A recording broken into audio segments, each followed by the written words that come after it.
नमस्ते दोस्तों। आज का डेट है 4 सितंबर 2023 और अभी हम डिस्कस करेंगे द हिंदू के कुछ इंपॉर्टेंट आर्टिकल्स हिंदी में। तो आइए सबसे पहले देख लेते हैं कि द हिंदू में कौन कौन से आज के इंपॉर्टेंट आर्टिकल्स हैं। तो सबसे पहले देखेंगे एक बर्ड लोकेशन जो है तेल अवीव। ये कहाँ है? इसराइल में, ठीक है। और ये मेडिटेरियन सी के पूर्वी तट पे है, तो ये इसलिए महत्वपूर्ण हो जाता है और इसके बारे में कुछ अच्छे से देखेंगे हम लोग मैप में, ठीक है।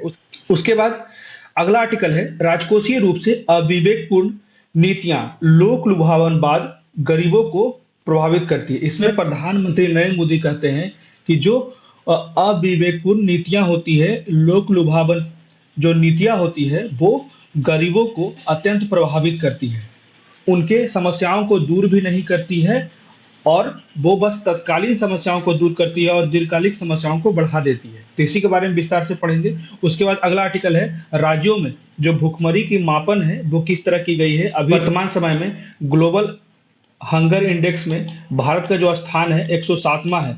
2021 में भारत का स्थान 101 था, तो ये और बढ़ता गया है। तो इसके बारे में विस्तार से डिस्कस करेंगे। उसके बाद अगला आर्टिकल है भारत का उत्तरी मैदान भाग जो है, भारत का जो उत्तरी मैदानी भाग है वो सर्वाधिक प्रदूषित क्षेत्र होता जा रहा है लगातार, जिससे कि 8 से 10 वर्षों का लाइफ एक्सपेक्टेंसी घटता जा रहा है इंसान का। मतलब कि जो उनका जीवन है वो 8 से 10 वर्षों तक घट गया है सिर्फ प्रदूषण के कारण। अगला आर्टिकल है एक राष्ट्र और एक चुनाव, मतलब कि वन नेशन वन इलेक्शन को लेकर क्या विवाद चल रहा है, किस मुद्दे पर बहस चल रहा है, इसके बारे में विस्तार से पढ़ेंगे। तो सबसे पहले देख लेते हैं लोकेशन बेस्ड तेल अवीव, जो कि आधिकारिक तौर पर तेल अवीव योफो कहा जाता है, जहां 4,04,400 की आबादी के साथ इजराइल में दूसरा सबसे बड़ी आबादी वाला शहर है। ये सेकंड पॉपुलेटेड सिटी है इजराइल का, ये याद रखिएगा। उसके बाद ये सबसे महत्वपूर्ण बात है, ये पश्चिमी इजराइल में जो भूमध्य सागर तट पर स्थित है,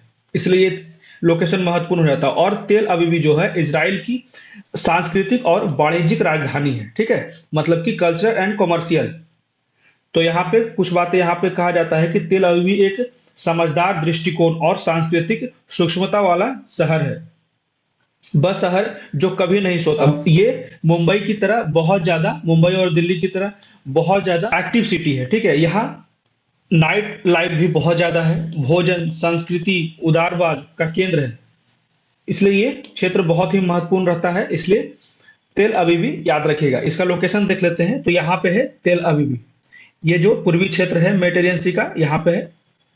इसके साथ ही हम लोग देख लेते हैं, ऐसे आजकल रेगुलरली यहाँ से ही न्यूज आ रहे हैं, तो इसलिए हम लोग देख रहे हैं ये इजराइल है, यहाँ पे इजिप्ट है। लोकेशन याद रखना है बस, इजिप्ट है, ये वेस्ट बैंक है।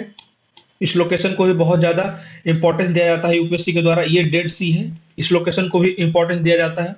यहाँ पे ये जॉर्डन रिवर है, ये भी बहुत महत्वपूर्ण है। उसके बाद लेक तेवरियस, ये भी लेक जो है बहुत इंपॉर्टेंट है, ऊपर लेबनान है, यहाँ गोलन हाइट्स है, इधर सीरिया है, इधर जॉर्डन है।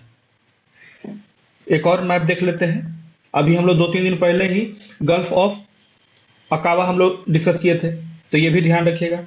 उसके बाद सिनाई पेनिनसुला जो है यहाँ पे, इसी में इजिप्ट है। ये सारी चीजें एक ही तरह की है। तो यहाँ पे एक बार फिर से देख लेते हैं तेल अवीव, ये जो पूर्वी क्षेत्र है मेडिटेरियन सी का, यहाँ पर स्थित है, बहुत ही महत्वपूर्ण है, कल्चरल क्षेत्र है इजराइल का, ठीक है। तो अब देख लेते हैं अगला आर्टिकल। इसमें कहा जाता है कि राजकोषीय रूप से अविवेकपूर्ण नीतियां लोक लुभावनवाद गरीबों को, जो लोक लुभावनवाद और अविवेकपूर्ण नीतियां बनाई जाती है राजकोषीय रूप से सरकार के द्वारा, उसी के प्रति प्रधानमंत्री नरेंद्र मोदी बोलते हैं कि अनेक राज्य जो हैं वो लोक लुभावन नीतियां बनाती है, सिर्फ चुनाव से संबंधित, चुनाव को लक्ष्य बनाकर वो गरीबों को और ज्यादा प्रभावित कर देती है, ठीक है। तो इसी के बारे में राइटर बोलते हैं कि प्रधानमंत्री नरेंद्र मोदी ने गैर जिम्मेदार वित्तीय नीतियों against irresponsible financial policies and populism, ठीक है, लोक लुभावनवाद के प्रति आगाह करते हुए कहा है कि ये उपाय अल्पावधि में राजनीतिक परिणाम दे सकते हैं, लेकिन दीर्घकालिक रूप से एक बड़ी सामाजिक और आर्थिक कीमत वसूलेगा, जिसका सबसे अधिक प्रभाव सबसे असुरक्षित, सबसे गरीब लोगों पे पड़ेगा। यहाँ पे यही बातें की जा रही है। समाचार agency press trust of India को रविवार को प्रधानमंत्री मोदी ने इंटरव्यू में कहा कि भारत श्रीलंका जैसे पड़ोसी देशों के प्रति संवेदनशील रहा है जो इस तरह के संकट से गुजर रहे हैं, और घरेलू स्थितियों का उल्लेख किया। मैंने हमारी राज्य सरकारों से वित्तीय अनुशासन के बारे में भी सचेत रहने का आग्रह किया है। यहाँ पे प्रधानमंत्री मोदी इंटरव्यू में कहते हैं, चाहे वह मुख्य सचिवों का कोई भी सम्मेलन हो, चीफ सेक्रेटरी का कोई भी सम्मेलन हो, या ऐसे किसी मंच पर मैंने कहा है कि आर्थिक रूप से गैर जिम्मेदार नीतियों और लोक लुभावनवाद अल्प अवधि, मतलब कि जो शॉर्ट टर्म के लाभ के लिए बनाए जाते हैं, मेनली वो इलेक्शन से संबंधित होते हैं, राजनीतिक परिणाम दे सकता है, लेकिन लंबी अवधि में इसकी जो बड़ी सामाजिक और आर्थिक कीमतें चुकानी पड़ती है सरकार को और गरीब लोगों को। इसी के बारे में फिर नई दिल्ली में G20 शिखर सम्मेलन से पहले यहाँ पे कहा गया है, नई दिल्ली में G20 शिखर सम्मेलन से पहले कश्मीर और अरुणाचल प्रदेश में हुई बैठकों पर जो G20 के जो अनेक मीटिंग्स हुए हैं जम्मू कश्मीर और अरुणाचल प्रदेश में, और यही दो क्षेत्र है जिसका अक्साई चीन और अरुणाचल प्रदेश को चाइना के मैप में दिखाया गया था। तो यहाँ जब बैठक हुई G20 की, तो इसमें पाकिस्तान और चीन का प्रतिक्रिया देखा गया। इसी का करारा जवाब देते हुए नरेंद्र मोदी ने कहा कि ऐसा प्रश्न वैध होगा यदि हम उन स्थानों पर बैठ के आयोजित करने से परहेज करें, लेकिन हमारा देश इतना विशाल और सुंदर और विविधतापूर्ण है, यहाँ पे यही कहा जा रहा है, ours is such a vast beautiful and diverse nation. तो क्यों ना जब G20 की बैठकें हो रही हो, तो क्या यह स्वाभाविक नहीं है कि हमारे देश के हर हिस्से में बैठकें आयोजित की जाए, जिससे कि हमारे देश के सांस्कृतिक डाइवर्सिटी का विदेश में प्रचार हो सके। उन्होंने कहा कि जब ऊर्जा सुरक्षा की बात आती है तो दुनिया भारत की स्थिति की ओर ध्यान दे रही है। इसका कोई एक आकार सभी के लिए उपयुक्त समाधान नहीं है।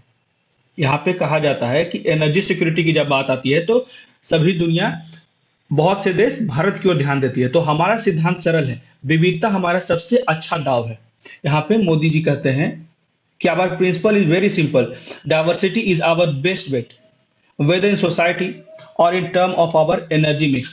यहाँ पे कहा जाता है कि हमारा सिद्धांत सरल है, विविधता हमारा सबसे अच्छा दाव है, चाहे समाज में हो या हमारे ऊर्जा मिश्रण के संदर्भ में। यह देखते हुए कि दुनिया के विभिन्न मार्गों पर चल रहे हैं, यह देखते हुए बहुत से देश जो हैं विभिन्न मार्गों पर चल रहे हैं और ऊर्जा संक्रमण के लिए हमारे रास्ते अलग होंगे। यहाँ पे कहा जाता है कि जिस तरह से हमारी संस्कृति अलग है अनेक देशों से, तो उसी तरह से हम ऊर्जा की सुरक्षा के लिए अपने विभिन्न मार्गों पर चल रहे हैं।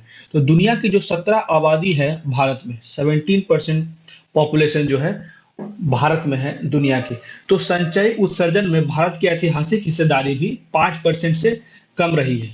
तो यहाँ पे कहा जाता है कि जो हमारा कार्बन इमिशन है वो 5% से भी कम रहा है, फिर भी हमने अपने जलवायु लक्ष्यों को पूरा करने में कोई कसर नहीं छोड़ा है, उन्होंने कहा। सबसे पहले इस टर्म को समझ लेते हैं, वो पूरा आर्टिकल हम लोग डिस्कस कर लिए। अब देख लेते हैं कि राजकोषीय घटक क्या होता है। तो इसके बारे में सबसे पहले करंट में जो न्यूज है, तो केंद्रीय बजट 2023-24 में सरकार ने सापेक्ष राजकोषीय विवेक को अपनाने की घोषणा की है और वित्त वर्ष 2024 में राजकोषीय घाटे में जीडीपी के 5.9% तक की गिरावट का अनुमान लगाया, जो 2023 में 6.4% था। ठीक है, ये दोनों आंकड़े याद रखिएगा। फिर सरकार ने राजकोषीय समेकन के व्यापक पथ का अनुसरण जारी रखने और वर्ष 2025-26 तक राजकोषीय घाटे को 4.5% से नीचे लाने की योजना बनाई है। मतलब कि 23 में था 6.4%, 24 में 5.9% और 25-26 में 4.5% का लक्ष्य रखा गया है केंद्र सरकार के द्वारा। तो राजकोषीय घाटा सरकार के कुल व्यय और उसके कुल राजस्व जो उधार को छोड़कर के बीच का अंतर होता है। ये मुख्यतः याद रखिएगा, जो राजकोषीय घाटा होता है वो सरकार के कुल व्यय जितना खर्च होता है और कुल आय जितना रेवेन्यू आता है उसमें उधार जो लिया गया उसको छोड़कर उसी को कहते हैं राजकोषीय घाटा। यह एक संकेतक है जो दर्शाता है कि सरकार को अपने कार्यों को वित्त पोषित करने के लिए किस सीमा तक उधार लेना चाहिए और इसे देश के जीडीपी के प्रतिशत के रूप में व्यक्त किया जाना चाहिए। अब देख लेते हैं अगला आर्टिकल। इसमें कहा जा रहा है कि राज्यों में भूखमरी को मापने के लिए कहा जा रहा है, जो भी हाल में ग्लोबल हंगर इंडेक्स आया है उसमें जो भारत का 107वां स्थान आया है, तो इसी पे चर्चा की जा रही है कि भारत का इतना खराब जो रैंकिंग आया है, 121 देशों में मात्र 121 देशों में भारत का जो स्थान है वो 107वां है। वहीं पे यहाँ पे कहा जा रहा है कि हम लोग नाइजीरिया से भी पीछे हैं, पाकिस्तान से भी पीछे हैं। तो यहाँ पे कहा जा रहा है कि व्यापक खाद्य सुरक्षा योजनाओं और दुनिया में सबसे बड़ी सार्वजनिक वितरण प्रणाली के साथ एक प्रमुख खाद्य उत्पादन होने के बावजूद भारत अभी भी खाद्य असुरक्षा, India still grab insecurity, hunger and child malnutrition, इस समस्याओं से जूझ रहा है। भारत अभी भी खाद्य सुरक्षा, भूखमरी और बाल कुपोषण के महत्वपूर्ण स्तर से जूझ रहा है। ग्लोबल हंगर इंडेक्स 2022, ये तो विभिन्न एग्जामों के लिए भी महत्वपूर्ण है कि 21 देशों में 107वां स्थान है भारत का। वही नाइजीरिया का, यहाँ पे देख सकते हैं कि नाइजीरिया 103वें स्थान पे थे और पाकिस्तान जो था 99वें स्थान से पीछे, भारत जो है 107वां स्थान पे है। तो GHI एक समग्र माप प्रदान करता और 3 आयामों में राष्ट्रीय स्तर पर अल्प पोषण, भूखमरी को चिन्हित करता है। इसमें कहा जाता है ये 3 आयाम कौन कौन से, 3 डायमेंशन कौन कौन से हैं, तो कैलोरी, अल्प पोषण, बाल कुपोषण और 5 साल से कम उम्र में मृत्यु दर, यही तीनों आयामों को डिस्कस किया जाता है यहाँ पे ग्लोबल हंगर इंडेक्स में। 2022 की विश्व में खाद्य सुरक्षा और पोषण स्थिति रिपोर्ट के अनुसार भारत 224.3 मिलियन कुपोषित, यहाँ पे भारत में जो है 224.3 मिलियन कुपोषित लोगों का घर है। ऐसा इतने लोग कुपोषित हैं भारत में, ऐसा कहा जा रहा है। किसके द्वारा, तो विश्व में खाद्य सुरक्षा और पोषण स्थिति रिपोर्ट के द्वारा। ठीक है, इसके बाद ग्लोबल हंगर इंडेक्स के 3 आयामों को शामिल करने वाले जो 3 आयाम ये थे, कैलोरी, अल्प पोषण, बाल कुपोषण और 5 साल से कम उम्र के बच्चों का मृत्यु दर को शामिल करने वाले उपराष्ट्रीय डेटा का लाभ उठाने से राज्य और केंद्र शासित प्रदेशों के स्तर पर भारत विशिष्ट भूखमरी सूचकांक के विकास में मदद मिलती है। यह अधिक स्थानीय स्तर पर अल्प पोषण की सीमा का मूल्यांकन करने में महत्वपूर्ण भूमिका निभा सकता है, जो भूखमरी और कुपोषण को उन्मूलन करने के लिए, सस्टेनेबल डेवलपमेंट गोल को पूरा करने के लिए महत्वपूर्ण हो सकता है। तो यहाँ पे कहा जाता है, इंग्लिश में वही बातें हैं जो यहाँ पे जिसे नहीं समझ में आए बहुत सी चीजें, तो ये इंग्लिश में बहुत इजीएस्ट वे में दिया गया है। ठीक है, तो यहाँ पे कहा गया है लेवरेजिंग सब national data that encompasses that 3 dimensions. यहाँ पे GHI जो ग्लोबल हंगर इंडेक्स है enables the development of an India specific hunger index at the level of state and, यहाँ पे बात कही जा रही है कि इस लेवल पे स्टेट और यूनियन टेरिटरीज का एक अलग तरह का जो इंडिया स्पेसिफिक हंगर इंडेक्स बनाने की बात की रही है, जिसमें this play a pivotal role in evaluating, जिससे कि हम अच्छे से जान पाएंगे, मूल्यांकन कर पाएंगे जो अंडरट्रेंट है, जो भी कुपोषित लोग हैं उसको अच्छे से मूल्यांकन कर पाएंगे on a more localized scale, जो स्थानीय स्केल पे लोकलाइज कर पाएंगे, जिससे कि सस्टेनेबल डेवलपमेंट गोल भी हम लोग अचीव कर पाएंगे हंगर और माल न्यूट्रिशन का।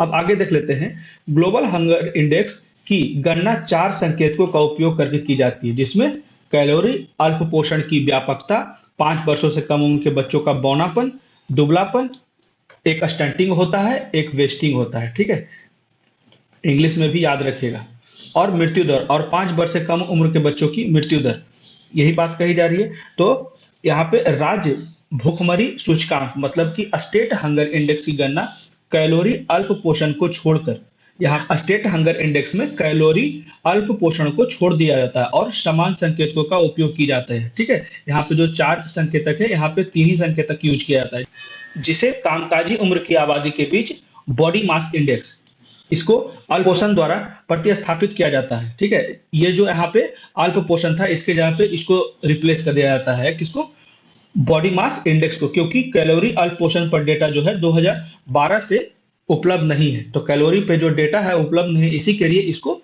रिप्लेस किया गया है। अब देख लेते हैं 5 साल से कम उम्र के बच्चों में बौनापन, कमजोरी और मृत्यु दर का डेटा जो है राष्ट्रीय परिवार स्वास्थ्य सर्वेक्षण मतलब कि नेशनल फैमिली हेल्थ सर्वे के 5वें दौर से लिया गया है, जबकि बॉडी मास इंडेक्स जो है अल्प पोषण की व्यापकता गणना का उपयोग करने की जाती है। और भारत में अनुदैर्ध्य उम्र बढ़ने के अध्ययन की लहर एक मतलब वेव एक, यहाँ पे यही बात कही जाती है, while the prevalence of body mass index under nourishment is computed using वही national family health service 5 and wave 1 of the longitudinal ageing study in India, ठीक है। तो यहाँ पे जो स्टेट के लिए हंगर इंडेक्स का स्कोर की गणना किया जाता है, जिसमें कुछ तकनीकों का उपयोग किया है। इसमें 4 सूचकांक, ये भी पॉइंट याद रखिएगा। 4 सूचकांक कौन कौन से हैं? तो इसमें कहा जाता है 0 से 100 के बीच में होती है जो स्टेट हंगर इंडेक्स का स्कोर होता है, उच्च स्कोर वाले अधिक भुखमरी के शिकार होते हैं। तो जिसके मान लिए 90 है, 99 है, तो ये सबसे ज्यादा हंगर वाला स्टेट है। 10 से नीचे वाला सबसे कम, मतलब कि लेस हंगर। उसके बाद 10 से 20 और 20 से 30, यहाँ पे 10 से 20 में मीडियम, गंभीर और चिंताजनक, और 50 से ऊपर में बेहद चिंताजनक, एक्सट्रीम क्रिटिकल, ठीक है। तो ये 4 संकेतक दिए गए हैं। अब इसमें देख लेते हैं जो स्टेट का हंगर इंडेक्स है, जिसमें बिहार, झारखंड और छत्तीसगढ़ ने 35 अंक पाए हैं, जो उन्हें खतरनाक श्रेणी में रखता है। बिहार, झारखंड और छत्तीसगढ़। वहीं गुजरात, उत्तर प्रदेश, असम, उड़ीसा, मध्य प्रदेश, त्रिपुरा और महाराष्ट्र, पश्चिम बंगाल सभी ने राष्ट्रीय औसत, तो हमारा राष्ट्रीय औसत कितना है? 29 है। तो यहाँ पे ये जो 3 स्टेट हैं, ये राष्ट्रीय औसत से ज्यादा है, यहाँ पे ज्यादा भुखमरी है, और ये राष्ट्रीय औसत से ये भी ऊपर है, ठीक है। ये भी स्टेट्स ऊपर है। तो इन राज्यों का प्रदर्शन हैती, नाइजर, उसके बाद लाइबेरिया और सियरा लियोना जैसे अफ्रीकी देशों से भी अधिक है। तो दूसरी ओर चंडीगढ़, जहां पे 12 है, ये कम हंगर स्टेट है, और सिक्किम, पुदुचेरी, केरल भी 16 से कम अंक पाए हैं। और ये राज्य मणिपुर, मिजोरम, पंजाब, दिल्ली, अरुणाचल, अंडमान निकोबार द्वीप समूह, तमिलनाडु के ये मध्यम भुखमरी श्रेणी में आते हैं। अन्य सभी राज्य जिसका स्कोर राष्ट्रीय औसत से कम और 20 से अधिक है, वहां गंभीर भुखमरी की समस्या है। कोई भी राज्य जो है वो एकदम लीस्ट, मतलब कि 10 से नीचे कोई भी प्राप्त नहीं किया, कोई भी राज्य नहीं। तो यहाँ पे कहा जाता है कोई भी राज्य कम भुखमरी श्रेणी में नहीं आते हैं। यहाँ पे इस एक बात को और दिया जाता है कि जो स्टेट हंगर इंडेक्स है, उस पर कोविड-19 के प्रभाव को चिन्हित नहीं किया गया है, उसके क्योंकि कोविड-19 के महामारी के बाद के अनुमान अभी भी उपलब्ध नहीं हुआ, उसका डेटा ही उपलब्ध नहीं हुआ है।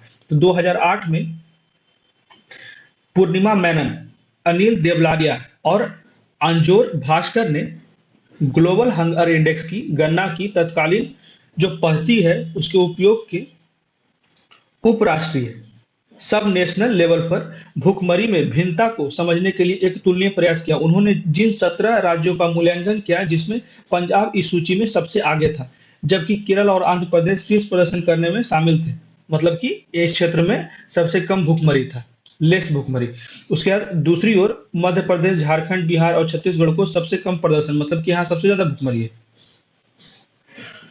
तो पिछले आधे दशक में, मतलब कि 50 years, Bharat global hunger index score मुख्य रूप से कैलोरी अल्प पोषण की बढ़ती व्यापकता, मतलब increasing prevalence of calorie under nourishment के खराब प्रदर्शन के कारण हुआ है। तो यहाँ पे सबसे ज्यादा प्रदर्शन खराब हुआ है कैलोरी अल्प पोषण से।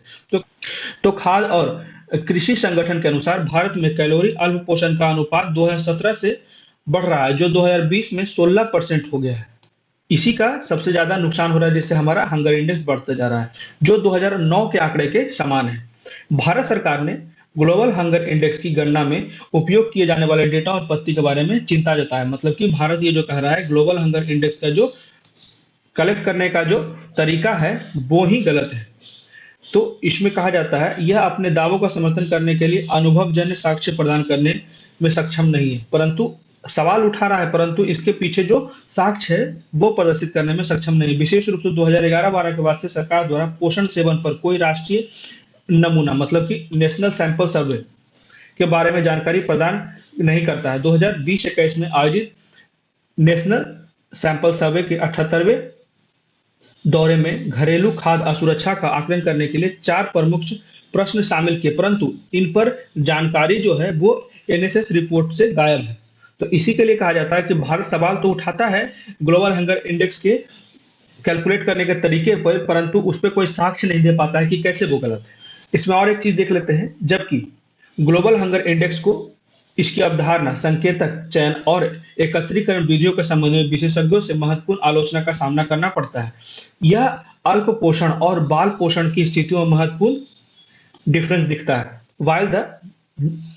While the global hunger index has faced significant criticism from the expert regarding in the conceptualism, indicator selection and aggregation method It does provide critical insight into the state of undernourishment and child nutrition. तो यहाँ पे GHI में भारत के खराब प्रदर्शन को मुख्य रूप से अल्प पोषण और बाल कुपोषण के उच्च प्रसार के लिए जिम्मेदार ठहराया गया है। बच्चे के दुबलेपन के मामले में भारत की स्थिति प्रतिकूल है और इसका प्रदर्शन कई कम आय वाले अफ्रीकी देशों से भी खराब है। तो यहीं पे NFHS5 ने संकेत दिया कि 5 वर्ष से कम उम्र के बच्चों 1/3 बच्चे जो हैं बौनेपन और कम वजन के शिकार हैं, जबकि जो हर 5वां बच्चा है वो दुबलेपन मतलब कि वेस्टिंग से पीड़ित है। पिछले 15 साल में अत्यधिक गरीबी को कम करने में भारत की उल्लेखनीय प्रगति के बावजूद, जैसा कि हालिया राष्ट्रीय बहुआयामी गरीबी सूचकांक से संकेत मिलते हैं, खाद्य असुरक्षा, फूड इनसिक्योरिटी, भूखमरी, उसके बाद बाल कुपोषण में असमानता को सम्मिलित करने में चुनौतियां अभी भी बनी हुई है। अभी भी भारत इंप्रूव नहीं कर पा रहा है अपने हंगर को सुधारने में, भूखमरी को सुधारने में। अब देख लेते हैं अगला आर्टिकल। भारत का उत्तरी मैदान जो है वो सर्वाधिक पॉल्यूटेड है, मतलब कि प्रदूषित क्षेत्र है। जो भारत का उत्तरी मैदानी भाग है वो सर्वाधिक प्रदूषित क्षेत्र है। तो यहाँ पे राइटर कहते हैं कि यदि वर्तमान प्रदूषण स्तर जारी रहा तो उत्तरी मैदानी इलाकों में जो औसत निवासी हैं उसका 8 साल उनका जीवन जो है वो घट जाएगा। ठीक है। तो वायु गुणवत्ता जीवन सूचकांक 2021, इसमें कहा जाता है एयर क्वालिटी लाइफ इंडेक्स 2021 के डेटा से पता चलता है PM 2.5 पार्टिकुलेट मैटर, मतलब कि प्रदूषण को 5 ग्राम घन मीटर तक कम करने के, जो 5 ग्राम पर मीटर क्यूब तक कम करने के WHO के गाइडलाइन थे, दिशा निर्देश थे, परंतु उसको पूरी तरह हम हासिल करने में विफल रहे हैं, जिससे कि हमारा जो जीवन स्तर है वो 2.3 साल घट गया है। तो यही पे कहा जाता है कि air quality life index 2021 data इस बात पर जोर देता है कि परिवेशीय कण प्रदूषण, मतलब कि एम्बिएंट पार्टिकुलेट पॉल्यूशन मानव स्वास्थ्य के लिए दुनिया का सबसे बड़ा खतरा है। यहाँ पे यही बात कही जाती है, greatest external risk to the human life. तो यहाँ संकट के केंद्र में जो सबसे ज्यादा बैड एयर क्वालिटी के संकट में है तो वो दक्षिणी एशिया है। सबसे ज्यादा यहाँ पे सबसे ज्यादा जो एयर क्वालिटी है पॉल्यूटेड है। तो air quality life index data के अनुसार 2013 से 21 तक दक्षिण एशिया में जो पार्टिकुलेट मैटर कण प्रदूषण 9.7% बढ़ गया है। यहाँ पे देखिए, ठीक है, 9.7% बढ़ गया है, जिससे कि क्षेत्र में जीवन प्रत्याशा है वह 6 महीने कम हो गई है। तो साउथ एशिया में 6 माह किसी भी व्यक्ति, नॉर्मल व्यक्ति की लाइफ घट गई है, क्योंकि वहां का जो पार्टिकुलेट मैटर है वो 9.7% बढ़ा है, जिसे और प्रदूषण बढ़ता जा रहा है। और उसी पे बात किया जा रहा है राइटर के द्वारा बांग्लादेश, इंडिया, नेपाल, पाकिस्तान, जहां वैश्विक आबादी का लगभग 22.9% है। पूरा विश्व का आबादी का बांग्लादेश, भारत, नेपाल और पाकिस्तान में 22.9% आबादी है। दुनिया का सबसे प्रदूषित क्षेत्र है ये, जो दुनिया का सबसे प्रदूषित क्षेत्र है। 2021 में सबसे प्रदूषित देश जो था बांग्लादेश में, WHO के दिशा निर्देश के अनुसार वायु प्रदूषण नहीं होने के कारण लोगों ने संभावित रूप से औसतन 6.8, तो बांग्लादेश में जो WHO गाइडलाइन से के अनुसार वहां एयर क्वालिटी को सुधारा नहीं गया, तो 6.8 साल उसके लाइफ एक्सपेक्टेंसी कम हो गई। इसके विपरीत अमेरिका का जो औसत व्यक्ति का जो लाइफ है वो एयर क्वालिटी के खराब होने से मात्र 3.6 महीने ही कम हो पाए। ठीक है, यहाँ पे यही बात कही जाए। विशेष रूप से चीन ने अपना अभी वर्तमान में एयर क्वालिटी इंडेक्स है वो सुधारा है। तो चीन 2013 से 21 तक प्रदूषण को 42.3% तक कम करने और अपनी जनसंख्या की औसत जीवन प्रत्याशा को यहाँ पे देखिए 42.3% चाइना अपना प्रदूषण को कम किया, जिससे कि 2.2 वर्ष प्रत्येक व्यक्ति का उम्र बढ़ गया। तो यहाँ पे इस कमी का जो श्रेय जाता है 2014 में प्रदूषण से निपटने के लिए देश की नीतिगत पहल को दिया जाता है। ठीक है, यहाँ पे पॉलिसी का जो इनिशिएटिव हुआ, सही इनिशिएटिव किया गया, जिससे कि आज 42.3% प्रदूषण जो है चाइना में घट गया। भारत में जो 2021 में दुनिया का दूसरा सबसे प्रदूषित देश है, कण प्रदूषण मानव स्वास्थ्य के लिए सबसे बड़ा खतरा है। यहाँ पे हम लोग चार्ट भी देख लेते हैं। जैसे पहला चार्ट जो है यहाँ पे पहला चार्ट में यही हम लोग जो भी बता रहे थे कि अमेरिका का 3.6 माह मात्र घटा है, वहीं बांग्लादेश जो है डब्ल्यूएचओ का रूल फॉलो नहीं किया, जिससे कि उसकी लाइफ एक्सपेक्टेंसी 6.8% घट गई, और जो चाइना है वो इंप्रूव कर गया। यही है चारों हमारा जो चार्ट दिया हुआ है। तो यहाँ पे दूसरा चार्ट के बारे में हम लोग बता देते हैं कि आंकड़ों से पता चलता है कि पीएम 2.5 प्रदूषण में 2020 में 56.2 ग्राम घन मीटर से बढ़कर 2021 में 58, यहाँ भी भारत में जो है पार्टिकुलेट मैटर का पॉइंटेंस बढ़ता जा रहा है, जो डब्ल्यूएचओ के दिशा निर्देश से 10 गुना अधिक है। यदि डब्ल्यूएचओ के दिशा निर्देश का पालन नहीं किया गया तो औसतन भारत का जो निवासी है उसका जीवन स्तर जो है 5.3 वर्ष घट जाएगा। इसके विपरीत वहां पे अनेक प्रकार का जो हेल्थ संबंधित इश्यूज भी होगा, हृदय संबंधी बीमारियां, इसके विपरीत हृदय संबंधित बीमारियां, औसत भारत की जो हेल्थ संबंधित बीमारी होगा, हार्ट संबंधित बीमारी होगा, वहां पे लगभग 4.5% और उम्र घट जाएगा, जबकि बाल और जो माता होती है उसके कुपोषण से 1 पॉइंट और भी जो पार्टिकुलेट मैटर से, देखिए 3 तरह से यहाँ पे समस्याएं आ रही। एक तो डायरेक्ट पार्टिकुलेट मैटर से हो रहा है, जो आम लोगों को 5.3 साल उम्र घट जाएगा, जिसको हृदय रोग है उसका और 4.5 साल घट जाएगा, और इस समस्या से जो बच्चे हैं उसका 1.8 वर्ष उम्र घट जाएगा, और जो माता है, कुपोषित माता है, वो 1.8 वर्ष उनका भी आयु घट जाएगा। तो यहाँ पे तीसरा चार्ट में कहा जाता है भारत में सबसे प्रदूषित राज्यों को दर्शाता है। यदि प्रदूषण का स्तर डब्ल्यूएचओ के दिशा निर्देश के अनुरूप नहीं है तो संभावित जीवन प्रतिशत की हानि को दर्शाता है। दुनिया के सबसे प्रदूषित शहर जो है दिल्ली में, यही यदि वर्तमान प्रदूषण स्तर जारी रहा तो 18 मिलियन लोग डब्ल्यूएचओ दिशा निर्देश के सापेक्ष 11.5, मतलब कि लगभग 12 वर्ष का उम्र उनका घट जाएगा। दिल्ली में ऐसे भी बहुत ज्यादा प्रदूषण है। सरकार लगातार इनिशिएट कर भी रही है, फिर भी कितने नए नए प्रयास किए गए, ऑड इवेंट किया गया, लॉकडाउन किया गया, और भी अभी डीजल का सारा समाप्त कर दिया गया व्हीकल, नए नए डेली इनिशिएटिव किए जा रहे हैं, फिर भी वहां की समस्याएं कम नहीं हो रही, क्योंकि वहां क्राउड बहुत ज्यादा है।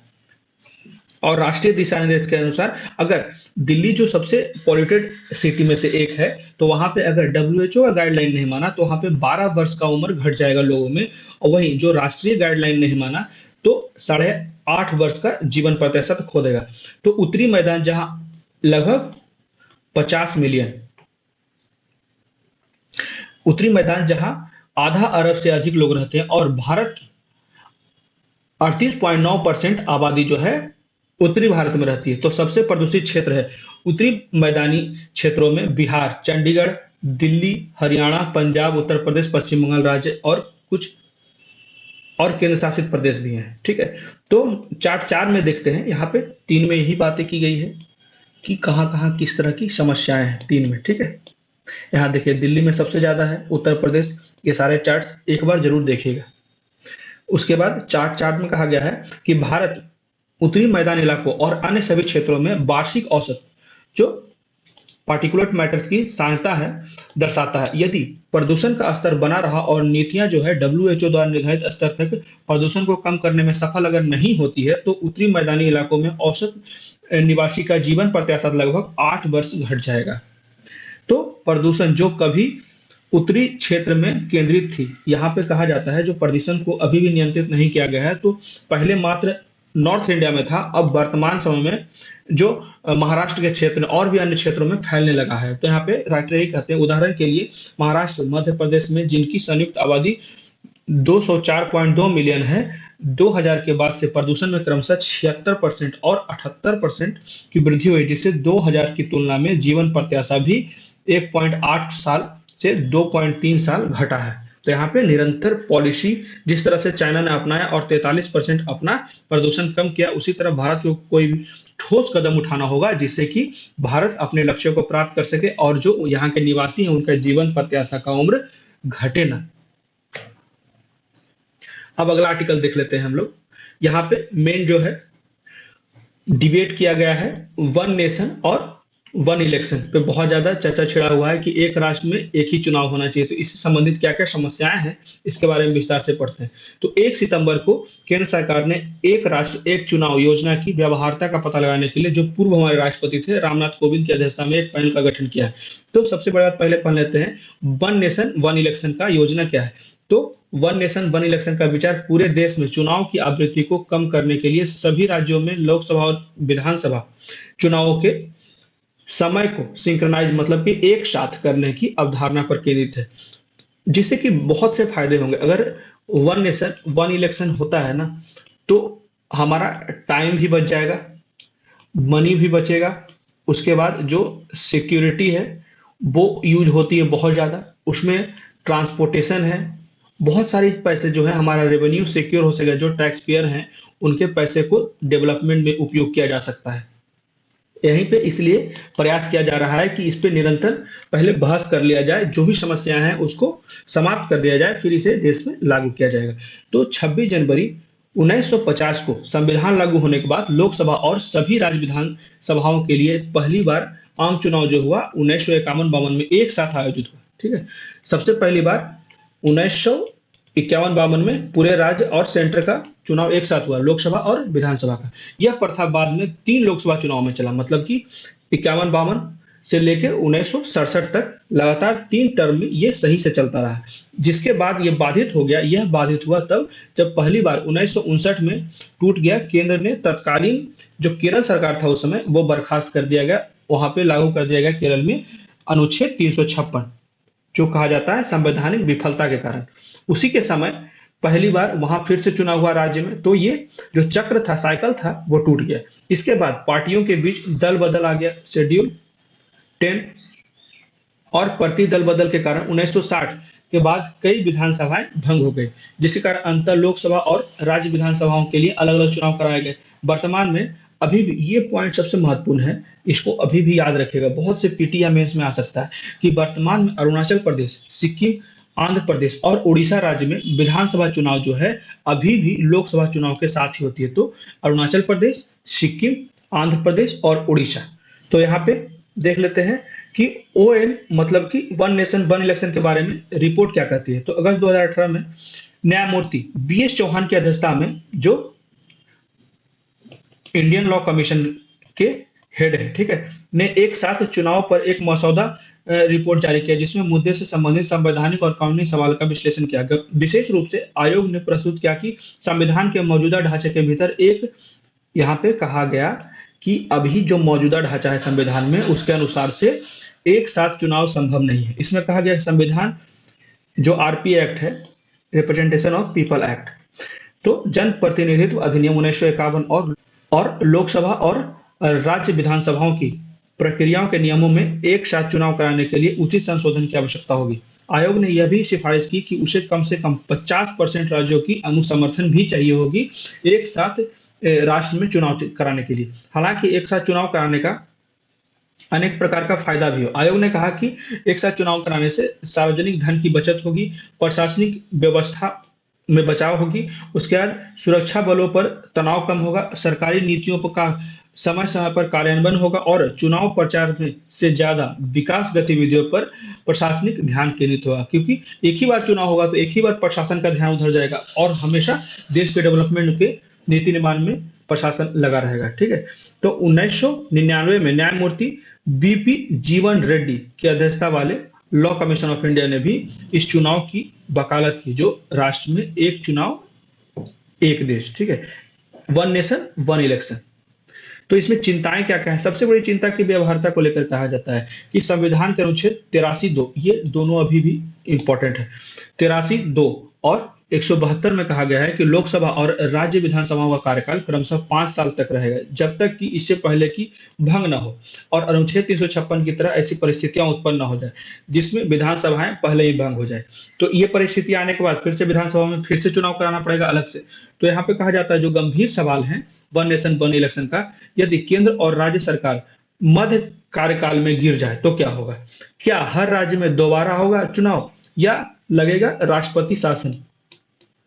उसके इस तरह के महत्वपूर्ण बदलाव के लिए संविधान में संशोधन से न केवल विभिन्न स्थितियों और प्रावधानों पर व्यापक विचार की आवश्यकता होगी, बल्कि अधिक संवैधानिक संशोधन के लिए एक चिंताजनक मिसाल भी स्थापित हो सकता है। तो यहाँ पे और दूसरी बात कही जाती है कि वन नेशन वन इलेक्शन का विचार जो है संघवाद, फेडरलिज्म की बात को भी मेल नहीं खाता है, क्योंकि यह इस अवधारणा पर स्थापित है कि संपूर्ण राष्ट्र एक है, जो कि अनुच्छेद 1 की सामग्री का खंडन करता है, जो भारत के राज्यों का संघ के रूप में दिखाता है। वहीं तीसरी बात पे राइटर कहते हैं कि बार-बार होने वाले चुनाव के वर्तमान स्वरूप को लोकतंत्र के लिए फायदेमंद कहा जाता है, क्योंकि इससे क्या होता है कि जो हमारे मतदाता हैं, वो अपने भविष्य के लिए उनको ज़्यादा विकल्प मिल पाते हैं। मतदाताओं को अपनी आवाज़ अधिक बार सुनने का मौका मिलता है, चूंकि राष्ट्रीय और राज्य चुनाव के अंतर्निहित मुद्दे अलग-अलग होते हैं। इसलिए वर्तमान ढांचा मुद्दे को मिश्रण को रोकता है, जिससे कि अधिक जवाबदेही सुनिश्चित होती है। तो केंद्र सरकार ने बार-बार चुनाव से जुड़ी पर्याप्त लागतों पर भी प्रकाश डाला है। हालांकि यह धारणा भ्रामक है। द हिंदू में एक लेख में लेखक ने तर्क दिया कि क्या चुनाव आयोग का 5 वर्ष का जो खपत है वो 8,000 करोड़ का खर्च है, जो कि सालाना 1,500 करोड़ रुपए है। यह प्रति वर्ष प्रति मतदाता पे जाना जाए तो प्रति मतदाता पे चुनाव में खर्च होता है 27 रुपए। वही ये जो विश्व का सबसे बड़ा लोकतंत्र है होने का गौरव, उसको बचाने के लिए ये बहुत बड़ा खर्च है, ऐसा राइटर कहते हैं। तो इन समस्याओं, ये जो समस्याएं हैं अनेक प्रकार की जो बताई गई है विभिन्न आयोग के द्वारा, तो सबसे पहले इस पे अच्छे से विचार करना होगा, उसके बाद ही वन नेशन वन इलेक्शन पे हम लोग खरा उतर पाएंगे। तो ये थे आज द हिंदू के कुछ बहुत ही इंपॉर्टेंट आर्टिकल्स। कैसा लगा प्लीज मुझे कमेंट करके बताएं। मेरे वीडियो को ज्यादा लाइक करें, शेयर करें और मेरे चैनल को सब्सक्राइब